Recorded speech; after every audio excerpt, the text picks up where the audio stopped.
Glenn Donnell Pack robbed 3 PNC banks in Michigan between December 2023 and January 2024, stealing about $10,500 total.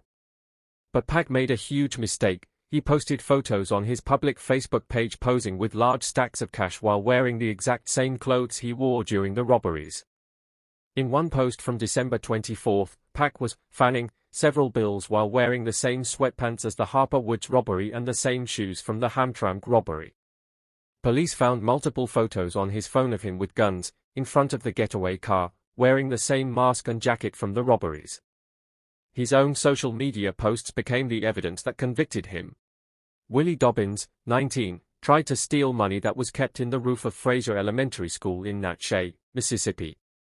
While attempting the burglary around 9 p.m., he got completely stuck suspended from the cafeteria ceiling.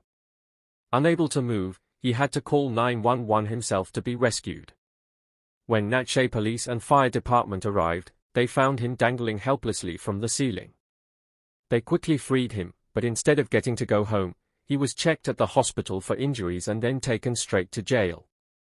Natchez Police Chief Joseph Daughtry said, "He is going to be fine, but his embarrassing rescue was his own doing." Jesus Cruz, 22, broke into a Southwest Houston home and passed out drunk in the homeowner's recliner.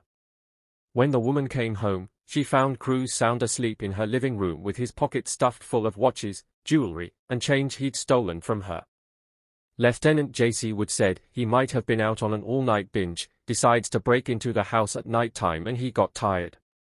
What's worse, the shoes Cruz was wearing linked him to another burglary on the same street. He was charged with 2 counts of burglary and admitted to being part of a local gang called SPPL. Devin Gellert, 25, broke into a home in Bell, Missouri through a window and drank all the residents' beer, then passed out on their couch. When the homeowners came home, they found Gellert snoring away on their furniture. They tried unsuccessfully to wake him up and get him to leave before finally calling police. Officers had to come wake him up themselves and discovered he also had an active warrant for 3 counts of second-degree burglary from the previous month.